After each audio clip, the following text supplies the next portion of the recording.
کی حقیقت، نکاح کا مقصد، اور نکاح میں آج جو صورتحال ہے معاشرے کے اندر، اس میں جو خرابیاں ہیں، یا پھر کس طریقے سے نکاح ہونا چاہیے، نکاح کے اصل مقاصد کیا ہیں، وہ نکاح جس میں کم خرچ ہو، وہ نکاح جس میں شریعت محمدی قرآن اور حدیث کے مطابق جو نکاح ہوتا ہے، اس نکاح کے اندر برکت ہوتی ہے، اس نکاح میں خیر ہوتا ہے۔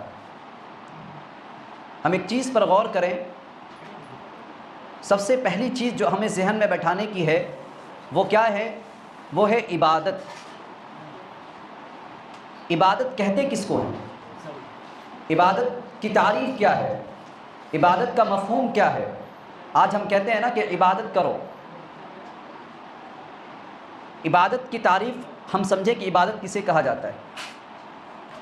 عبادت حکم خدا بندی کو، اس تعریف کو ہم سب یاد کر لیں کہ عبادت کس کو کہتے ہیں۔ عبادت حکم خدا بندی کو نبی علیہ الصلاۃ والسلام کے سنت کے مطابق، نبی علیہ الصلاۃ والسلام کی تشریحات کے مطابق، نبی علیہ الصلاۃ والسلام کی تعلیمات کے مطابق حکم خدا بندی کو بجا لانے کا نام عبادت ہے۔ عبادت کسے کہتے ہیں؟ حکم خدا بندی کو نبی علیہ الصلاۃ والسلام کی تشریحات کے مطابق، تعلیمات کے مطابق کیسے عمل کرنا ہے۔ نماز اللہ نے فرض کر دی، اب نماز کیسے پڑھیں گے؟ تو نبی علیہ الصلاۃ والسلام کی سنت کے طریقے، نبی علیہ الصلاۃ والسلام نے کیسے نماز پڑھی، نبی علیہ الصلاۃ والسلام رکوع سجدہ کیسے کرتے تھے، تو گویا کہ اللہ کے احکامات کو نبی علیہ الصلاۃ والسلام کے طریقے پر کر لینا، یہ عبادت کہلاتا ہے، یہ عبادت ہے۔ تو نکاح کو شریعت نے عبادت کہا، شریعت عبادت کہتی ہے کہ نکاح عبادت ہے۔ سب سے بڑی چیز، اللہ سبحانہ وتعالیٰ نے ہمیں انسان بنایا، اور انسان کے ساتھ ساتھ ہمیں اہل ایمان والے گھروں میں پیدا کر دیا، ہمیں ایمان سے نواز دیا۔ یہ اللہ کا احسان پر ایک احسان ہے کہ ایک تو جانور میں نہیں بنایا، دوسرا یہ کہ انسان میں پیدا کیا، اور انسان کے ساتھ ساتھ اللہ سبحانہ وتعالیٰ نے اہل ایمان کے گھر میں ہماری پیدائش ہوئی۔ ایمان، جو ہی ایمان آیا تو اس سے ایک چیز نکل جاتی ہے، وہ کیا ہے؟ غیر ایمان۔ جس کے پاس ایمان نہیں، جس کے پاس قرآن کی تعلیمات نہیں، جس کے پاس اللہ کے احکامات کو اس کے یہاں اس کی کوئی وقت نہیں ہے اس کے پاس۔ تو اب ہم ایمان والے ہیں، ہم مسلمان ہیں، تو ہمارے اوپر کون سی چیز لازم آتی ہے؟ وہ ہے اللہ کی اطاعت، اللہ کی فرما برداری، اللہ کے احکامات کو بجا لانے کا جذبہ، یہ ایمان والے کے یہاں ہونا شرط ہے، ضروری۔ اب ہم عبادت میں اللہ کے حکم کو مانتے ہیں، زکوٰۃ میں سوچتے ہیں، اس کے لیے فکر کرتے ہیں، روزہ ہو، حج ہو، ساری چیزوں میں ہم دھیان دے رہے ہیں، مگر نکاح کے تعلق سے بھی یہ کہا گیا کہ نکاح بھی عبادت ہے۔ گویا کہ نکاح جو کر رہا ہے اور جس گھر میں ہو رہا ہے، گویا کہ ایک اہتمام ہو رہا ہے ایک عبادت بجا لانے کا۔ تو جب عبادت ہم کرتے ہیں تو عبادت کے لیے سب سے بہترین جگہ کون سی ہے؟ سب سے بہترین جگہ عبادت کے لیے کون سی ہے؟ مسجد۔ اس لیے شریعت کہتی ہے کہ نبی علیہ الصلوۃ والسلام نے فرمایا کہ نکاح کہاں کرو؟ مسجد میں کرو۔ کیوں؟ کیونکہ نکاح عبادت ہے۔ یہ وہ نہیں، وہ ذہن نہیں جہاں عبادت سے ہٹ کر کام ہو رہا ہے، سمجھ لیجئے یہ ذہن وہی ذہن ہے جو غیروں کا ذہن ہے، عیاشی اور ایک رسم، ایک رواج کہ لوگ کر رہے ہیں، ہم بھی کر لے رہے ہیں نکاح، ہم بھی کر لے رہے ہیں شادی۔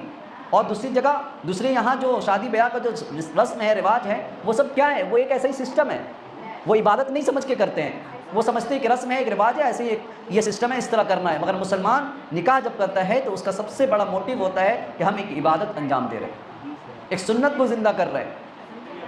تو عبادت کے لیے سب سے بہترین جگہ مسجد۔ تو ہم سب یہ ارادہ کریں کہ جن کا نکاح ہو چکا ہے، جن کا نہیں ہوا ہے، نکاح والے یہ کہ بھائی ہو، بہن ہو، رشتہ دار ہو، سب میں یہی ہم کہیں گے کہ نکاح مسجد میں ہو۔ اور عبادت جب ہم کرتے ہیں تو عبادت کے اندر رسم و رواج اور غلط چیزیں، اور کہہ لیں کہ ہم ڈانس، گانا بجانا، یہ سب چیزیں جو آج عام ہو گئی ہیں، تو گویا کہ ہم عبادت نہیں سمجھ رہے۔ جب ہم نکاح کو عبادت سمجھ لیں گے تو عبادت کے اندر کس نے کہا کہ کوئی شخص ایسا ہے کہ نماز پڑھ رہے گانا بھی بجا رہے ہو، روزہ رکھ رہا ہے؟ یہاں تو رمضان کا کیا مسئلہ ہوتا ہے، رمضان میں ایک مہینہ بھائی ٹی وی دیکھنے والا بھی ٹی وی بند کر دیتا ہے۔ کیوں؟ اس پہ گلاف چڑھ گیا، اس پہ چادر چڑھ گئی. کیوں؟ کہ عبادت کا موسم آ گیا ہے، روزہ رکھ رہے ہیں رمضان میں، سب عبادت میں لگ گئے. جب عبادت ہے تو گانا نہیں ہے، جب عبادت ہے تو ڈانس نہیں ہے، جب عبادت ہے تو رسم و رواج نہیں ہے. تو نکاح جب ہم عبادت سمجھ لیں گے، پھر ہم یہ خود اپنے ضمیر سے پوچھیں گے کہ جب ہم عبادت کر رہے ہیں تو عبادت میں ڈانس کیسا، گانا بجانا کیسا. یہ جو الگ الگ رواج چل چکا ہے، مطلب کہ بہت سارے رواج ہیں مشہور، اور ہلدی میں اور نہ جانے کیسے کیسے واہیات قسم کے بھی رواج اب جو ہے عام ہو چکا ہے. تو اس سے بچنا، اس سے اجتناب کرنا. تو اہل ایمان عبادت جب سمجھے گا نکاح کو، تو اس عبادت کو عبادت کے طریقے پر کرے گا. عبادت کے اندر ڈانس نہیں کرے گا، عبادت کے اندر گانا نہیں بجائے گا، عبادت میں ایک دم سکون سے اطمینان کے ساتھ اس عمل کو سر انجام تک پہنچانے کی کوشش کرے گا، کوئی ہوا نہیں بنائے. اچھا اسلام جو چیز پیش کرتا ہے نا، اسلام نے پیش کر دیا کہ نکاح جو ہو اس میں ولیمہ کو پروموٹ کر دیا. نبی علیہ الصلوۃ والسلام نے نیچے والی چیزوں کو کہا اولیمو ولو بشاتن، کہ تم ولیمہ کرو اگرچہ ایک بکری سے کیوں نہ ہو، ایک ہی بکری ہے اسی سے ولیمہ کرو. تو ولیمہ کو پروموٹ کیا، مگر برات کا کوئی کنسیپٹ نہیں رکھا. آج منگنی کا بھی ایک سسٹم چلا ہے. تو ایمان والی کا یہی ہو کہ جو بھی عمل ہو اس میں ہم سب سے پہلے کہاں کنسلٹ کریں کسی چیز سے، قرآن اور حدیث، اور اپنے ائمہ سے، اپنے علماء سے پوچھیں کہ یہ کام ہم کرنے جا رہے ہیں، اس کا کیا اصول، شریعت کیا کہتی ہے، اللہ کا کیا احکام ہے. اللہ خوش ہوتا ہے، پھر اس عمل میں برکت نظر آتی ہے. جو مقصد رہتا ہے اس مقصد میں جو ہے برکتوں کا نزول ہوتا ہے، رحمتوں کا نزول ہوتا ہے. آج اتنے خرچ کرنے کے باوجود بھی کیا ہوتا ہے، کچھ ہی لمحے گزرتے ہیں، کچھ مہینہ گزرتے ہیں، طلاق کی نوبت آ جاتی. سب کام کیا مگر جو شریعت کے مطابق جو کام کرنا تھا یہی نہیں. نکاح ولیمہ کو کہا مگر برات کا کوئی کنسیپٹ نہیں. اور کنسیپٹ نہیں ہے تو لاجک بھی ہے. لاجک کیا ہے؟ اللہ نے کہا، نبی علیہ السلام نے کہا کہ چلو ولیمہ کرو. ولیمہ کیوں؟ کھلاؤ پلاؤ، کیونکہ تمہارے اندر، تمہارے گھر میں ایک مہمان کا اضافہ ہوا، تمہارے گھر میں ایک ممبر کا اضافہ ہوا. تم جو ہو خوش ہو، تمہاری فیملی خوش ہیں، تمہارے گھر والے خوش ہیں. کیوں؟ کیونکہ بہو آئے گی. تو جہاں خوشی ہے، اسلام نے کہا جب خوشی کا موقع ہے تو وہاں کھانا ہوگا، وہاں دعوت ہوگی، وہاں لوگوں کو انوائٹ کریں گے. مگر جہاں غم کا ماحول ہو، اسلام وہاں پہ دعوت کو پروموٹ نہیں کرتا. تو لڑکی والے کی یہاں وہ الگ سی چیز ہے کہ کزن اور دوسرے لوگ، دوسرے احباب خوشی میں ہوں، مگر لڑکی کے جو ماں باپ ہوتے ہیں، بھائی بہن جو اپنے حقیقی ہیں، وہ خوش نہیں ہوتے. غم کا پہاڑ ٹوٹ رہا ہوتا ہے. تو اسلام کیسے اس کو اجازت دے گا کہ آپ ان کی دعوت کریں، انہیں کھلائیں پلائیں اور ان کے نخرے برداشت کریں؟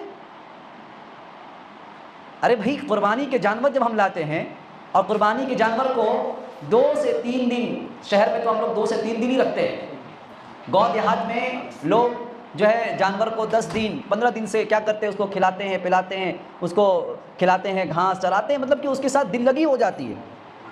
جو جانور قربانی کے لیے 10 دن پہلے لایا گیا، 5 دن پہلے لایا گیا، تو خود لانے والے اور ان کے بچے کی محبت اس جانور سے ایسی ہو جاتی ہے اس 5 اور 10 دنوں میں کہ جب قربان گاہ میں جب اس جانور کو لے جایا جاتا ہے تو بچے تیار نہیں ہوتے. بچے رو رہے ہوتے ہیں کہ ابو جان آپ جانور کو قربان مت کیجیے، رہنے دیجیے، بکری ہو چاہے گائے ہو کچھ بھی ہو. بڑا درد ہوتا ہے.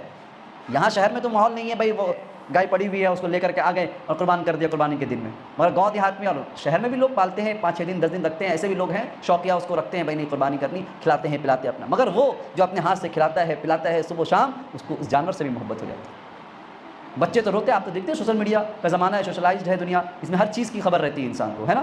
جانور کے قربانی میں دیکھتے بچے رو رہے ہیں الگ قربان، اور وہ جانور بیچنے والا بھی کبھی کبھی رو رہا ہوتا ہے، بکریاں دے رہا ہے تو رو رہا ہوتا ہے. کیوں؟ کہ جانور سے ایسی محبت ہو جاتی ہے. جو ماں باپ اپنی بچی کو 20 سال 22 سال 17 سال 18 سال بچپن سے لے کے جوانی تک پالتے ہیں، کھلاتے ہیں پلاتے ہیں، اس کے نخرے کو برداشت کرتے ہیں، اس کی ایک ایک خواہش کے لیے اپنے نیند کو نیند نہیں سمجھتے، اپنے نیند کی قربانی، بیمار ہیں بیماری نہیں سمجھتے، ہر خواہش کو بچے کی پوری کرتے ہیں. بتائیے وہ بہن کا بھائی، اس بچی کے ماں باپ کیا اس کے رخصتی پر خوش ہوتے ہیں؟ وہ الگ چیز ہے کہ وہ آئے گی پھر جائے گی، مگر وہ گویا کہ وہ چلی گئی ایک طرح سے گھر سے، وہ نکل چکی ہے گھر سے.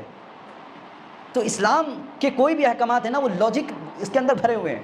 آپ لاجیکلی اس چیز کو بھی اگر انالائسس کرنا چاہتے ہیں تو آپ دیکھیں کیوں نہیں رکھا ہے اسلام نے، کیوں نہیں رکھا ہے برات کا کنسیپٹ. تو یہی بات ہے کہ خوشی نہیں ہے، وہاں تو غم ہے، اور غم میں ہم جا کے اور نمک چھڑکتے ہیں کہ یہ انتظام نہیں ہوا، یہ انتظام نہیں ہوا، یہ انتظام نہیں ہوا، آپ نے ایسا کیا، آپ نے نہیں۔ بھائی جو ہے وہ تو غنیمت ہے، بیچارہ کھلا بھی دے رہا ہے، اور اس کے پڑوسی والے لڑکی کے دوست احباب کوئی کھانے کے لیے آیا، ارے کھاؤ، اتنا کھاؤ، وہ ارے کھاؤ، یہ کھاؤ نا وہ، ارے تمہارے ابا کی چیز ہے کیا؟ کھیل تماشا۔ اس گارجین سے پوچھو اس نے کیسے کیسے انتظام کیا ہوگا۔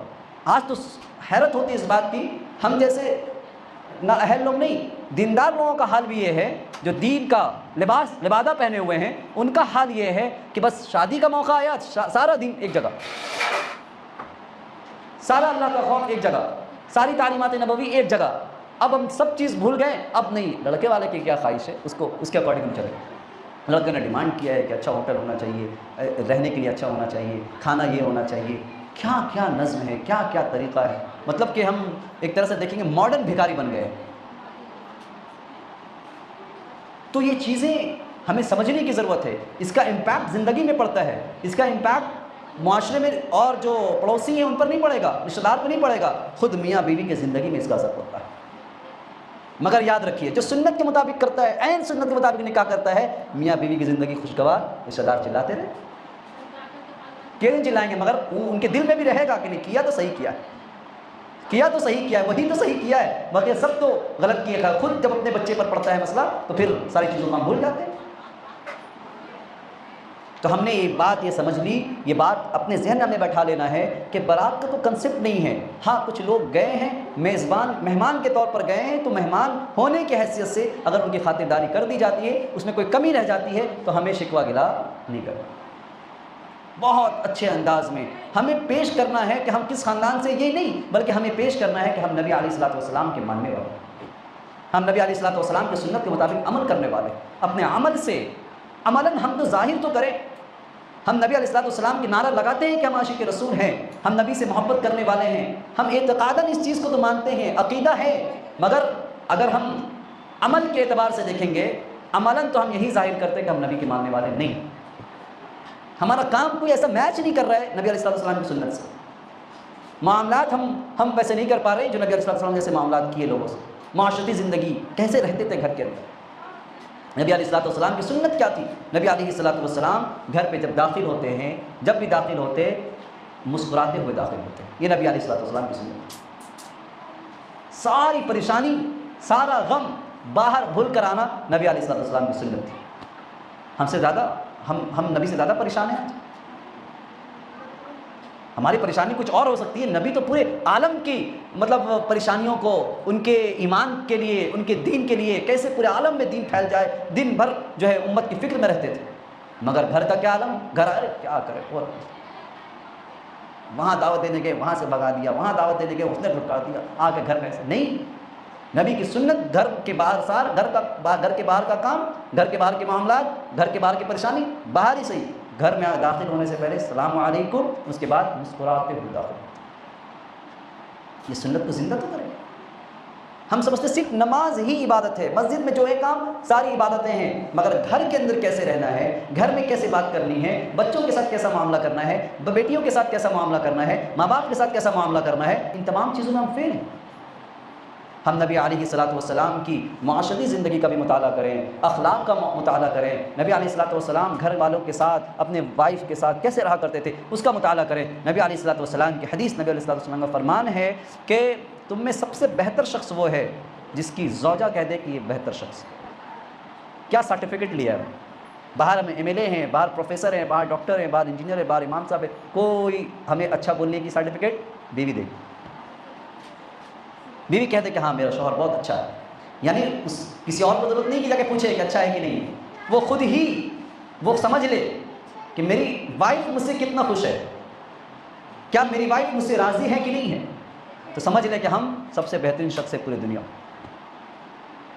نبی علیہ الصلوۃ والسلام کا کردار تو ہم دیکھیں، نبی علیہ الصلوۃ والسلام کی تعلیمات تو ہم دیکھیں۔ نکاح کے اندر ایک چیز یاد رکھ لیجئے، نکاح کا خطبہ ہوتا ہے، نکاح کا خطبہ ہوتا ہے، اس خطبہ کے اندر 3 آیتیں پڑھی جاتی ہیں جو سنت ہے، دوسری آیتیں بھی پڑھی جاتی ہیں مگر مینڈیٹری جو 3 آیتیں پڑھی جاتی ہیں، آپ لوگ بھی سنتے آپ لوگوں کو بھی یاد ہو گیا ہوگا، 3 آیتیں جو ہیں وہ سنت ہے۔ پہلی آیت یا ایھا الذین آمنوا اتقوا اللہ حق تقاتہ ولا تموتن الا وانتم مسلمون. دوسری آیت یا ایھا الناس اتقوا ربکم الذی خلقکم من نفس واحدہ وخلق منها زوجها وبث منهما رجالا کثیرا ونساء واتقوا اللہ الذی تساءلون به والارحام ان اللہ کان علیکم رقیبا. تیسری آیت یا ایھا الذین آمنوا اتقوا اللہ وقولوا قولا سدیدا یصلح لکم اعمالکم ویغفر لکم ذنوبکم ومن یطع اللہ ورسولہ فقد فاز فوزا عظیما. تین آیتیں جو سنت ہے، نبی علیہ الصلوۃ والسلام خطبہ میں یہ تین آیتیں پڑھا کرتے تھے. ان تین آیتوں میں جو تین الگ الگ پارے کی آیت ہے اور پارہ کے ساتھ ساتھ سورہ بھی الگ الگ ہے، مگر ان تینوں آیتوں کے اندر ایک ورڈ جو ہے وہ کامن ہے. کیا ہے؟ یا ایھا الذین آمنوا اتقوا اللہ. اتقوا اللہ جو ورڈ ہے یہ تینوں آیتوں میں، یا ایھا الناس اتقوا، یا ایھا الذین آمنوا اتقوا اللہ، یا ایھا الذین آمنوا اتقوا اللہ وقولوا قولا سدیدا. تینوں میں اتقوا اللہ کا ورڈ ہے. نکاح تو ایک خوشی کا مقام ہے اور ایک شادی بیاہ مطلب کہ نام سے یہ خوشی جھلکتی ہے.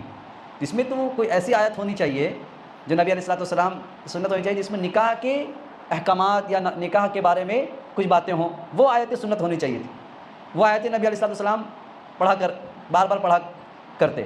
مگر اتقوا اللہ، اللہ سے ڈرو کا جو اس آیت کے اندر ہے وہ کیوں ہے کہ یہ کامن، یہ تین ورڈ جو ہے اتقوا اللہ یہ کامن ہے تینوں آیتوں کے اندر. اس سے بات یہ سمجھ میں آئی کہ سب جو یہ تلاوت کی جاتی ہے خطبے کے دوران، خطبے میں یہ تین آیتیں جو پڑھی جاتی ہیں اتقوا اللہ، کہ یہ بتایا جاتا ہے کہ اللہ سے ڈرو. کیوں؟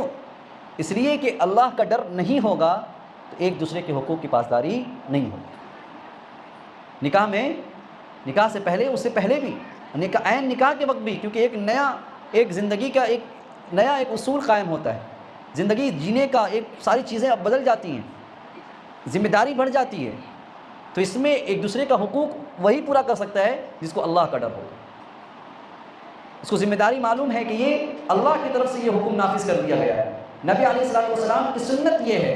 تو ہم کیا کرتے ہیں کہ نکاح کے وقت یہ آیتوں کی جو تلاوت ہوتی ہے اس میں یہ باور کرایا جاتا ہے، یہ یقین دلایا جاتا ہے کہ دیکھو اللہ سے ڈرو. جب اللہ سے ڈرو گے تو ایک دوسرے کے ساتھ زندگی گزارنا آسان ہو جائے گا.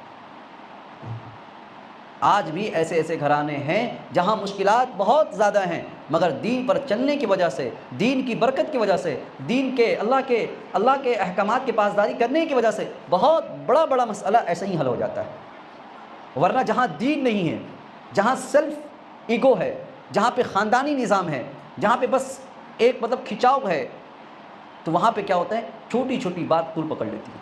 چھوٹی چھوٹی بات طول پکڑ لیتی ہے، یہاں تک کہ ایسی بات کہ جس کا تذکرہ کیا جائے لوگوں کے سامنے تو لوگ یہ کہیں کہ یہ چھوٹی سی بات اور اس کے لیے اتنا بڑا مسئلہ کھڑا ہو گیا.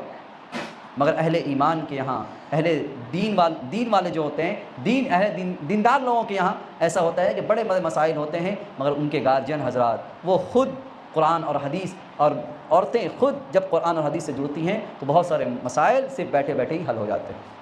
اس لیے ہم سب یہ ارادہ کریں کہ ہم اگر اپنے بچے کا نکاح، اپنی بچی کا نکاح بہت سمپل اور جو نبی علیہ الصلوۃ والسلام کے تعلیمات کے مطابق ہے، اگر ہم کر دیں گے، ہو سکتا ہے معاشرے میں ذلیل ہو جائیں، ہو سکتا ہے کہ سوسائٹی والے جو ہیں بائیکاٹ کرنا شروع کر دیں، ہو سکتا ہے کہ ہمارے لیے باہر نکلنا مشکل ہو جائے.